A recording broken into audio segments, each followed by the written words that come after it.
Uy, kamusta yung ulam mo kahapon? Grabe, sobrang sarap ng gisado upo nyo kahapon. Taob yung kaldero Sarap. namin. Talaga masarap talaga yun yung ano, isadong upo. Napakasarap niyan, bestseller sa amin yan dito. Oo nga, boss. Yummy-licious yung gisado upo nyo. Nakatatlong kanin niya, boy. Ayos ah, nakatatlong kanin ka. Pampangis mo kumain, lamun-lamun ka palang hinayupa ka. Patay naman, boss. Makainayo pa ka, wagas. Ah sige, hindi na hinayupa. Sukoy pala dahil sukoy kita sa ulam. Ayan, goods yan. Magsuwi tayo, boss. Ba't kaya masarap yung upo na yun, boss? May paliwanag kaya ang siyensya dyan? Trivia sa upo, upong gulay. Pero meron yan. Ay oo, meron yan. Wow, ayos ah.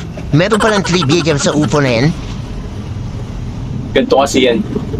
Dati kasi, walang upo sa mundo. Oo hindi nga. Wala pang gulay na upo. Mo. May nadiskubre ang mga taga-Amerika. Kasi may napadaan na flying saucer na lumagapak dun sa Amerika. Doon nagsimula ang upo na gulay. You mean, unidentified flying object bumagsak sa Amerika? Oo, wala talagang upo na gulay dito sa mundo, sa Earth. Walang upo. Dahil lang yan sa flying saucer na lumapag dito sa Earth. Wow ang galing naman ng trivia na yan. Nakaka-excite.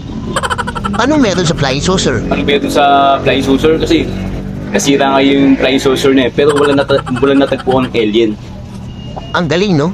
Talaga mailap talaga yung mga alien na yan, no? Hindi nagpapakita sa tao. Ayun, ang natagpuan nila, nagulantang sila lahat kasi pagbukas sila ng flying saucer, meron sila natagpuan na punong-puno ng gulay. Ha? Gulay? As in gulay? Grabe naman yan. Oo. Subukan nila lutuin. At ayun nga, ang sarap daw ng gulay na yan. Ha. Natatawa naman ako sa iyo, boss. Pati yung lutong upo niya lang, no? Ang sarap. Kasi hindi pala flying saucer ang tawag dun. Ang tawag pala dun UFO. UFO? As in, opo?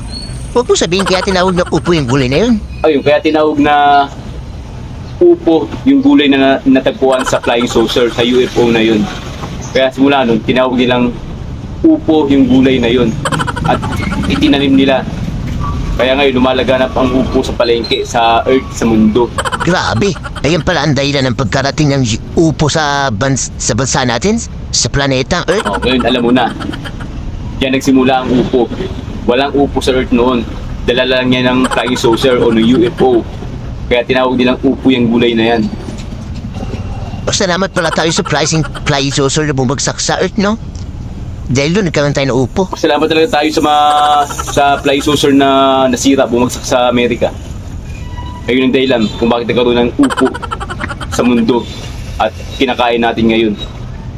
Salamat sa inyo, flying saucer. Mabuhay ko yun. Woo!